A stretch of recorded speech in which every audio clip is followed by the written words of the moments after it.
Pues vamos a empezar con uno de los temas centrales de la agenda, que es la tensión entre el Poder Ejecutivo y el Poder Judicial. ¿Y cómo andarán de mala cosa que una de las noticias de la semana fue se saludan la ministra Norma Piña y el presidente? Hombre, ya para que la nota sea que se saludan, cosa que debería ser absolutamente normal en cualquier sistema funcional, pues es un indicador de lo tenso que está el asunto. Y yo quisiera empezar por ahí la conversación de hoy, Javier.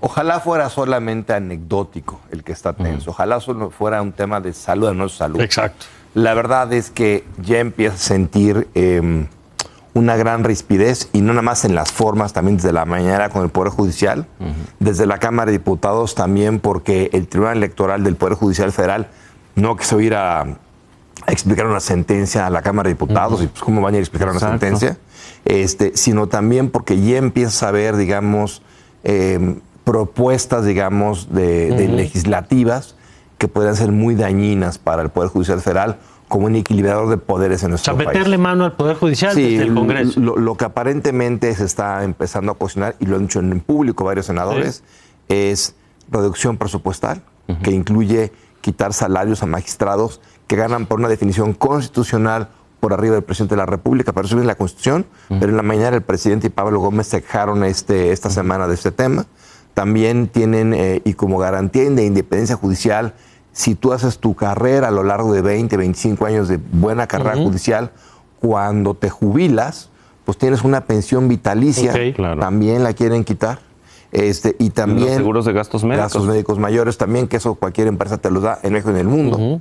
Y también está el tema de que quieren separar las funciones que tiene la Corte, la presidenta de la Corte, la parte judicial como presidente de la Suprema Corte, pero la parte administrativa como titular del Consejo de la Justicia Federal. Que así ha sido desde la reforma de Zedillo. Desde Zedillo, así ha sido, pero le quieren quitar eso, obviamente, para que alguien más nombrado del Senado tenga el control y la decisión de los jueces. Entonces yo sí creo que vienen algunas semanas de mucha rispidez este periodo legislativo. Todo esto que acabas de contar serían reformas constitucionales. No, solo la de separación del Consejo, la Judicatura y la Corte. Los demás se requieren mayoría simple. ¿El presupuesto se decide en el Congreso? Hace 2 años se desaparecieron desde la Cámara de Diputados la gran mayoría de los fideicomisos de este país.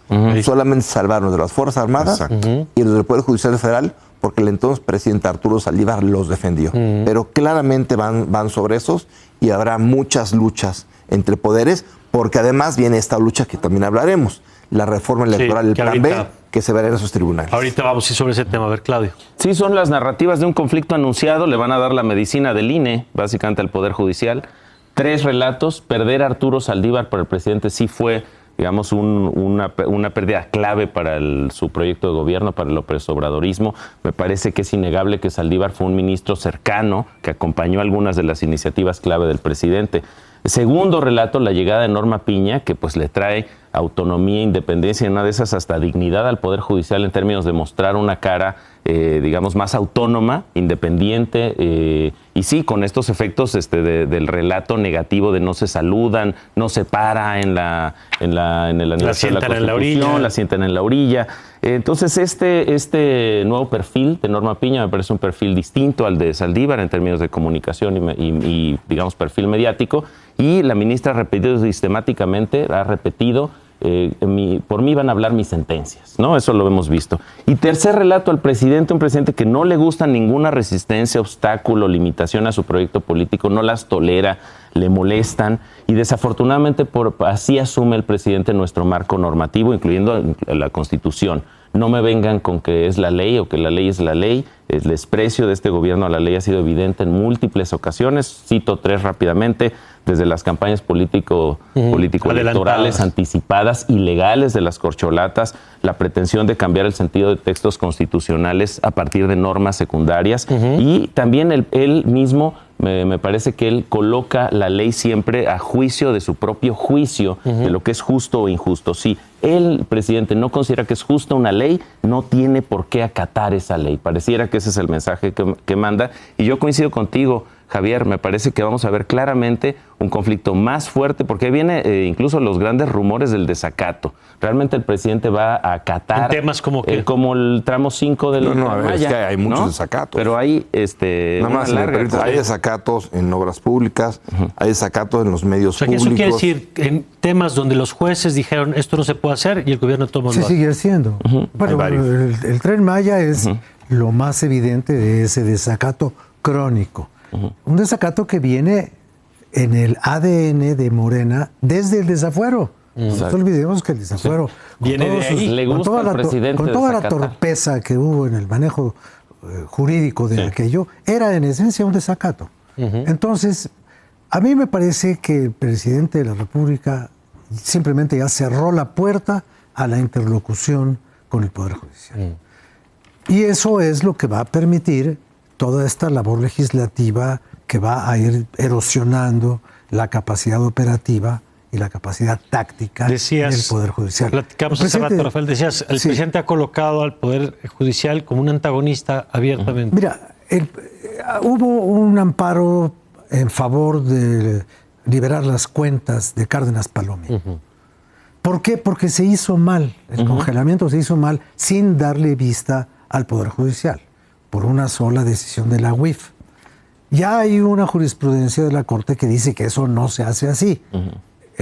La Comisión Bancaria le tiene que informar al Poder Judicial, solicitar su intervención y entonces se concede el congelamiento. Si no se hace así, pues el amparo es casi en automático. Entonces el presidente lo interpretó de otra manera, no como un acto jurídico, sino como una afrenta a la justicia y al movimiento que busca acabar con la corrupción y con la impunidad. Así lo dijo en la mañanera. Así lo dijo, esas son palabras textuales en ese amparo. Pero es que es en ese y en cualquier otro. Todo lo que no sea en su favor es una afrenta a la justicia. ¿A cuál justicia? A la de él. Entonces, aquí no es que ya haya una separación de poderes, es que hay una exclusión de poderes y entonces ya tenemos, como lo hemos comentado otras veces, ya tenemos 4 poderes de la desunión. ¿Qué son cuáles? El Poder Judicial, el Poder Legislativo, el Poder Ejecutivo y el Poder Militar. Porque los militares sí están, como yo aquí sentado ahorita, a la diestra del señor. Los militares sí.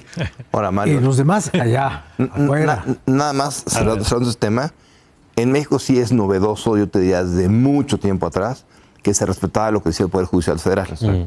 Es un cambio importante para nosotros. Pero es un cambio que no nada más está ocurriendo en México.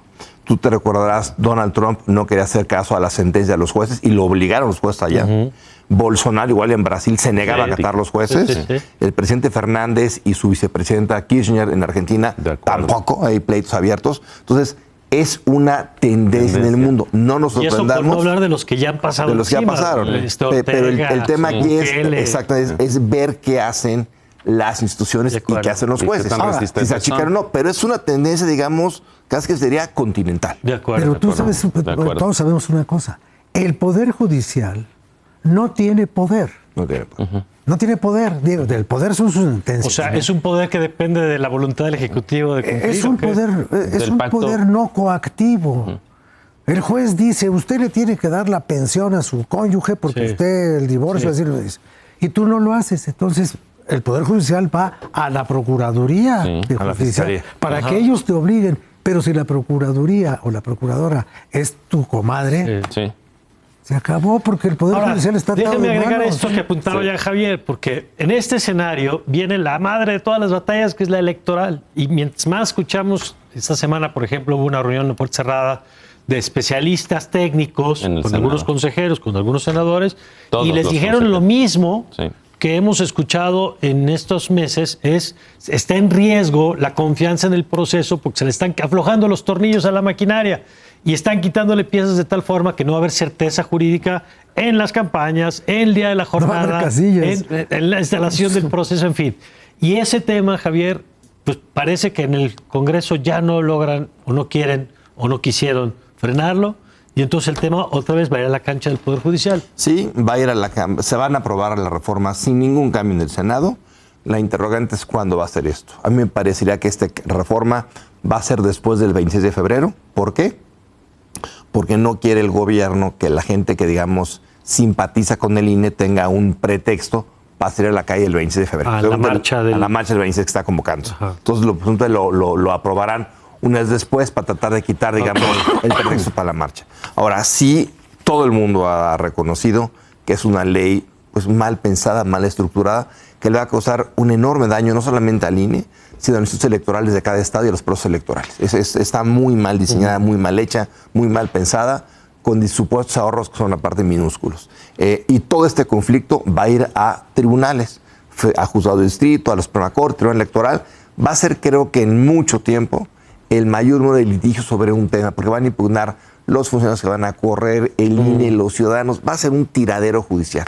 A ver qué pasa, a ver qué decide el Poder Judicial y qué tan rápido lo decide, para ver estas leyes cómo operan para este proceso electoral, sobre todo en la parte de comunicación, pero para el resto del proceso electoral que ya arranca en noviembre, el proceso electoral el del 24, el del 24, ¿no? Entonces sí va a ser, digamos, una batalla judicial y política muy importante. De acuerdo, Claudio. Sí, yo creo que aquí coincido plenamente en que este plan B desvalija nuestro sistema democrático, es terriblemente destructivo. Ya dijo Monreal, pues ya es demasiado tarde que nos digan esto porque pues ya como está... Si no se hubiera dicho como si no hubiera habido meses, nada de esto. Pero un ángulo que es interesante es, al propio interior de Morena empieza a haber voces que dicen aguas con ese plan B, porque también pero se pone en riesgo. En privado. En público todos se alinean con el presidente porque el que se atreva a chistar una palabra del presidente, pues es expulsado. Pero en privado sí. Pero en privado lo que está surgiendo un poco entre los propios equipos de las llamadas corcholatas, candidatas y candidatos a tener esta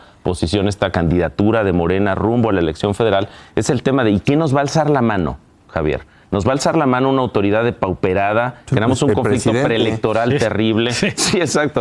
Es decir, de veras pretenden eliminar al árbitro electoral y que entonces sea el Poder Ejecutivo quien le alce la mano al siguiente presidente o presidenta de este país. Quitarle la cabeza, cortar la cabeza al árbitro, también le corta la cabeza al proceso y a la certeza de la transición pacífica. Mira, yo veo que todo el edificio electoral de este país está construido con base en la desconfianza de las tropelías anteriores a la existencia de y por eso tenemos credencial con fotografía. Y por eso es tan complicado. Por eso la credencial, y por eso esto, y por eso el otro, y los representantes en las casillas, y uno aquí, y otro acá, y todos firmando las actas y todo. Pero esa desconfianza generó un proceso lleno de certidumbre. Sí. Estas reformas no nacen de la desconfianza en el sistema electoral, nacen del rencor hacia el sistema electoral. Entonces no toman en cuenta la operatividad de las instituciones que durante casi 30 años funcionaron bien y se inventan agravios que no existen. Esto es para evitar los fraudes. ¿Cuáles fraudes? Sí. Es la primera reforma en más de 40 años que no viene acompañada por la oposición. Es un cambio bien importante. Claro. Siempre el Ejecutivo, quien gobernaba, le daba cis a la oposición para que hubiera certeza electoral. Es la primera vez en más de 40 años que toda la oposición va en contra de la reforma electoral, por una razón, que solo Javier, aboga el gobierno. Por una razón. Las reformas anteriores lo que querían garantizar era la pluralidad electoral y el acceso de las minorías. Sí. Esta reforma lo que pretende es la concentración del poder, nada más. Pues entonces no puede funcionar. No es electoral, es una reforma de imposición con el pretexto de las urnas, o como decía Emerson, es el caos provisto de urnas electorales. No, y tú has dicho más de una vez en este espacio que es una reforma política empaquetada en una reforma electoral. Exactamente. Lo que busca es cambiar las condiciones políticas del acceso al poder en medio de la absolutamente. Bueno, ya casi nos tenemos que ir. Además, yo creo que hoy es interesante en las primeras planas el tema Cuba, la visita del presidente cubano, la entrega de la Orden del Águila. Hoy, por ejemplo, por ahí leía que, pero cuando le dieron a Jared Kushner, nadie protestó. ¿No? Pues se llenaron de protestas. Un tema otra vez que alimenta, digamos, el discurso presidente volviéndose la bandera cubana y el discurso de los anti-López Obradoristas diciendo, ya ven, esto es a donde nos quiere llevar. Sí, una posición de México como tratando de alejarse formalmente de Estados Unidos y tratando de quedar bien con Cuba, en un acto básicamente simbólico, pero es muy la narrativa pues, setentera, ¿no? En la que le gusta girar al presidente. Pues la discrecionalidad de quien recibe esta orden del Águila Azteca, pues parece que básicamente son los amigos del presidente en turno, ¿no? Y marcan ya cada vez menos, diría yo, un modelo a seguir de personalidades que tengan algo que aportarnos hacia el futuro. Pues mira, a mí me parece vergonzoso. No que le hayan dado la condecoración, porque las condecoraciones son a final de cuentas pedazos de lámina, no significan nada. Esa misma condecoración se la dieron a Bora Milutinovic. Digo, entonces, ¿qué nos importa? ¿Dónde está la dignidad del Águila Azteca? No existe. Es una condecoración venida a menos hace mucho tiempo. Lo que me parece grotesco es que el presidente defienda la Revolución Cubana diciendo que es un pueblo humanista. Pues yo no sabe entonces ni lo que es el pueblo ni lo que es el humanismo. Bueno. Me doy, ¿no? Bueno.